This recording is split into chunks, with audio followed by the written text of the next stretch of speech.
In the heart of Florence, as thunder rolled across the rooftops, Leonardo da Vinci worked late into the night. The storm's fury rattled the shutters, but inside his workshop, the only sounds were the scratch of charcoal and the soft brush of paint on canvas. Softly, focused. Isabella, listen to the wind. Even the city seems to hold its breath tonight. Whispering, reassuring. The storm will pass, Maestro. Your work will outlast any night. Let me bring more candles. Quietly thoughtful. Thank you, Isabella. Sometimes I wonder if the storm outside is a reflection of the storm within. Gentle. You find inspiration in every shadow, Maestro. Even the rain cannot dampen your curiosity. Florence, 1495. The storm rolled down from Fiesole like a wrathful god, rattling the shutters of Via dei Servi and sending loose tiles crashing into the streets. Inside a narrow workshop, candle flames trembled against the drafts, flickering over sketches and models scattered across tables, wings like dragonflies, dissections of muscle and sinew, machines that defied nature's laws. Isabella, do you see how the wings catch the light? Imagine, if we could only master the air. As Isabella softly. Maestro, your machines are marvelous, but the storm outside is fierce. Does it not frighten you? The storm is but nature's own invention, Isabella. It reminds me how much we have yet to learn. As Isabella smiling. And do you ever rest, Maestro? Or do your thoughts chase the thunder? Is it not wondrous, Isabella? To imagine flight, to shape the world with mere thought and hand? As Isabella teasing. Perhaps one day, Maestro, you will invent a way to quiet your mind. Rest? Perhaps when the world is less mysterious. Until then I must chase its secrets. Leonardo thought. Outside, thunder rattled the glass. Leonardo's hands, stained with ink and oil, hovered over a parchment where a flying machine took shape. The air was thick with the scent of hot wax, metal filings, and old vellum. Gears and pulleys hung from the rafters, casting strange shadows on the walls. In one corner, a half-finished automaton twitched as if alive, while anatomical drawings pinned to the beams fluttered in the breeze. Every surface was crowded with inventions, some beautiful, some monstrous, all born from restless genius. As Isabella in awe. So many wonders, Maestro. Do you ever fear what you might create? Sometimes, Isabella, but curiosity is a fire I cannot quench. Leonardo da Vinci bent over a brass and lens apparatus, adjusting a convex lens a fraction of a millimeter toward a tall mirror that dominated the far wall. 6 feet tall, framed in aged bronze, the mirror was etched with symbols no scholar could name, lines and spirals that seemed alive, resisting comprehension. He had purchased it from a Venetian trader years ago who whispered, "It shows what should not be shown." Leonardo had laughed, and yet tonight, curiosity and unease thrummed together. Thunder split the sky, the lamplight reflected through the lens cast upon the mirror, the surface rippled. Leonardo froze. His workshop felt both familiar and strange. Darker stone walls, tools arranged with careful precision. Florence warped outside the window, towers spiraling impossibly toward the storm-dark sky. Lightning flared, and for a heartbeat the world seemed to hold its breath. And there stood a man. His own face sharpened and cold, eyes glinting with certainty rather than curiosity. The mirror's surface shimmered, blurring the line between self and shadow.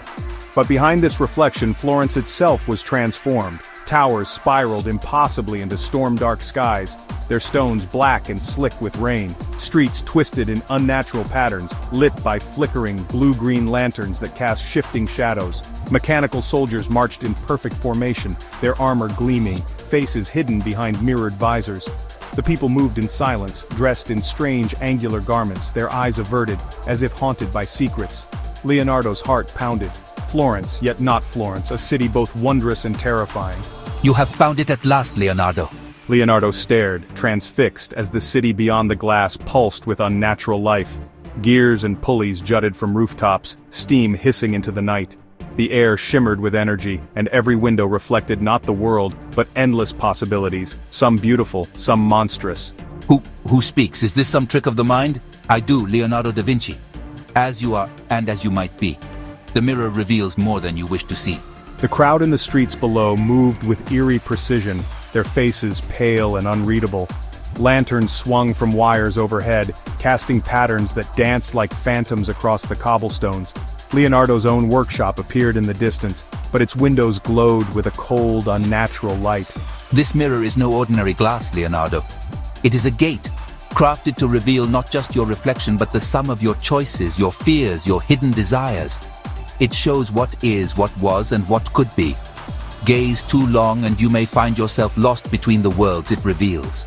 Leonardo's breath fogged the glass. He saw himself walking those impossible streets, his shadow stretching and splitting, merging with the shadows of strangers.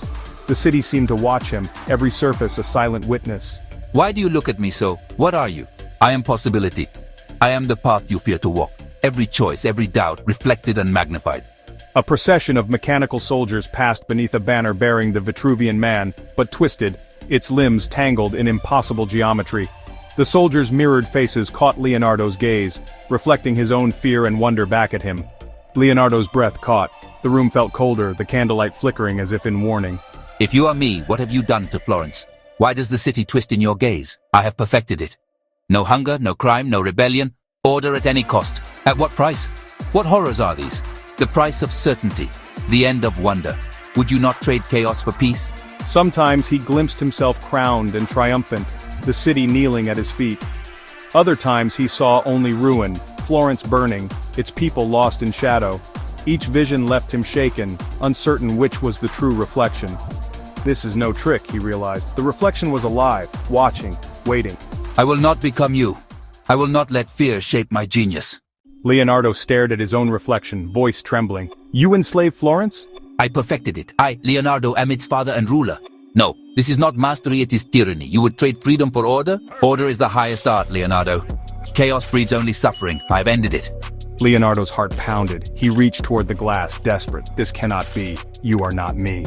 I am what you could become. All your doubts, your fears, I have cast them aside. But at what cost? Genius without mercy is a curse. Weakness, Leonardo, you call it mercy, but it is weakness. Here, I am legend. The mirror shimmered between them, each man's face lit by lightning and fear. Leonardo recoiled, horror and fascination warring within him. In the dim glow of his workshop, Leonardo stared at the mirror. The storm outside faded to silence. Suddenly the glass rippled, his own reflection stepped forward, eyes cold and unyielding. Cold, authoritative. You cannot run from what you might become, Leonardo. I am the order your genius craves. Fearful, defiant. No, you are not me. I will not let fear and ambition twist my soul. Voice low, menacing. The mirror reveals what you deny. Every shadow, every secret laid bare. Leonardo's heart pounded. The reflection's gaze was unbroken, the air thick with dread. Then, the vision shifted. The reflection revealed a vast hall. Behind him hung a banner, the Vitruvian man crowned in gold, radiant and cruel. Soldiers in mechanical armor stood at attention, their faces hidden behind mirrored visors. Background echoing. All hail the Vitruvian crown, order above all. Whispered, awed, is this what I could become? A ruler of order or a tyrant of fear? Leonardo's hand trembled. Part of him thrilled at the vision, imposing order on chaos, bending the world to genius. Yet another part recoiled, softly to himself. No, this is not my Florence. This is a nightmare of my own making. The glass shuddered. A hand, his own yet not, pressed outward, fingertips forcing through the barrier. Background mechanical voice. The will of the crown is absolute. Leonardo cried out, seized a flask of quicksilver and hurled it. The mirror shattered, shards scattered across the floor, each shimmering with impossible light. For an instant Leonardo glimpsed infinite versions of himself, some noble, some monstrous. The quicksilver spread, dulling them to lifeless metal. Leonardo awoke, sprawled on cold stone, the world spinning around him. For a moment he could not remember where, or who, he was. He pushed himself upright, blinking at the strange, shimmering light. The air felt thick, charged with energy. This was not his Florence. Softly in awe. Where am I? Is this a dream, or have I crossed into another world? Slowly, memory returned. The mirror, the shattering glass, the impossible vision. The world seemed to tilt. What is this place? Am I dreaming? As Leonardo stepped through the fractured glass, the air on the other side was thick, humming with energy. The air. It feels alive. He breathes in, awed and wary. Florence, his Florence, stretched before him, yet everything was subtly wrong. The sky flickered with unnatural hues. Even the heavens are changed. What sorcery is this? The familiar domes and towers bore strange, angular additions, as if reshaped by another hand. To a passerby, excuse me, what city is this? The stranger glanced at him, eyes empty, and hurried away without a word. Streets twisted in impossible patterns, and shadows lingered too long at the edges of his vision.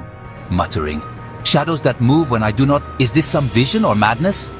Leonardo moved through the city, heart pounding. Faces passed him in the crowd, some familiar, others utterly alien. To himself, I know that face, or do I? No, impossible. Each gaze slid over him, unseeing. His name, once a key to every door, now meant nothing. Market stalls brimmed with inventions he had only dreamed of. To vendor, amazed. How does this bird move? Did you make it? The vendor only smiled, eyes glassy, and turned away. Clockwork birds, floating lanterns, paintings that whispered secrets. Startled, recoiling. Did that painting just speak? Yet the atmosphere was tense, charged with an unspoken threat. He paused before a great mural, his own likeness, crowned and stern, presiding over a city bowed in silent obedience. Horrified to himself. My face, ruling over all. No, this cannot be. A chill ran down his spine. Was this a world shaped by his ambition, or by his fears? In the distance, armored figures patrolled, their faces hidden behind mirrored visors. Whispering, I must not be seen, not by them. Leonardo realized he was not just a stranger here, he was an intruder. He slipped into an alley, heart racing, as the city's secrets pressed in around him. Every echo, every flicker of movement, hinted at both wonder and danger. Here, in this shadowed Florence, Leonardo understood. The mirror had not only shown him himself, it had opened a door into a world where he was legend, and perhaps, a tyrant. Leonardo pressed deeper into the city, his senses sharpened by unease. What world is this? Why does every shadow seem to watch me? The cobblestones echoed beneath his cautious steps. Careful, stranger. Not all who walk here are what they seem. Above him, banners unfurled in the wind, each emblazoned with the Vitruvian man but distorted, its limbs tangled in impossible geometry. Even my own symbol is twisted here. Is this a warning or a boast? The symbol, once a testament to human perfection, now felt like a warning. Mechanical soldiers patrolled the avenues, their armor glinted with mirrored surfaces, reflecting Leonardo's anxious face back at him with every passing glance. Are these my creations or my nightmares given form? He reached out to touch a market stall. Its surface shimmered, cool and unyielding. Looking for something, maestro? Here, nothing is as it appears. And the merchant's voice was both familiar and wrong, echoing in a language he almost understood. He wandered past a fountain shaped like a giant compass, its waters flowing backward. Children played nearby, their laughter fractured, looping in strange rhythms. Leonardo paused, searching for comfort in these echoes of home, but found only unease. Is there no one here who remembers the world I knew? Suddenly, a cloaked figure stepped from the shadows, hands gloved, movements deliberate. Leonardo glimpsed a familiar grace in the way the figure moved. The figure's eyes caught the light. Something in their gaze struck Leonardo with a pang of recognition. The stranger's voice was low, edged with urgency. Leonardo's heart skipped. There was something achingly familiar in the tone. Messer da Vinci, you do not belong here. The ruler of this world sees all, shapes all. Softly, uncertain, that voice. Isabella? The figure hesitated, then slowly pulled back her hood. The lamplight revealed a face like Isabella's, yet changed. Her eyes colder, her expression marked by hardship, her hair streaked with silver. Yes, Leonardo. In this world, the mirror changed us all. I was not strong enough to resist its pull. Now I serve as a warning to those who wander too close to their own reflection. Isabella, what happened to you? What happened to us? The mirror showed me what I could become, what I feared, what I desired. I lost myself in its promise. Do not make the same mistake, Leonardo. Hold fast to who you are. I will try, Isabella, I promise. I will not let the mirror decide my fate. Remember, maestro, what the mirror gives, it takes away. Escape while you can. Leonardo's pulse quickened. Alone, Leonardo pressed on, the city of reflections closing in around him. Rain lashed the twisted streets of Florence as Leonardo and Isabella moved in silence, cloaks drawn tight, every shadow a threat. Lanterns flickered above, casting warped reflections on the cobblestones. Whispering. Urgent. Maestro, the guards are near. This way. Follow my signal, and keep to the shadows. Mirrored soldiers marched past, armor gleaming, faces hidden behind cold visors. Leonardo and Isabella pressed against the wet stone, breath held as the patrols passed within arm's reach. Soft, tense. Isabella, how do you know these paths so well? Every turn feels like a maze. Whispering. Determined. I grew up in these shadows, maestro. Trust me, Florence hides as many secrets as you do inventions. They ducked beneath a dripping archway as another patrol passed, the city's twisted towers looming above, windows glowing with unnatural light. At a crossroads, Isabella traced a symbol in the mud, a secret sign. Leonardo nodded, understanding. This was the way to the tyrant's lair.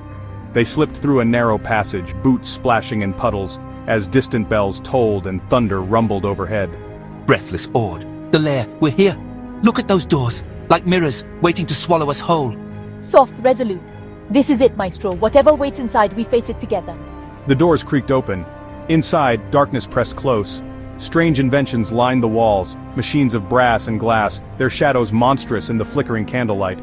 At the far end, in a pool of ghostly light, stood the broken mirror, its surface fractured, shards glimmering like frozen lightning.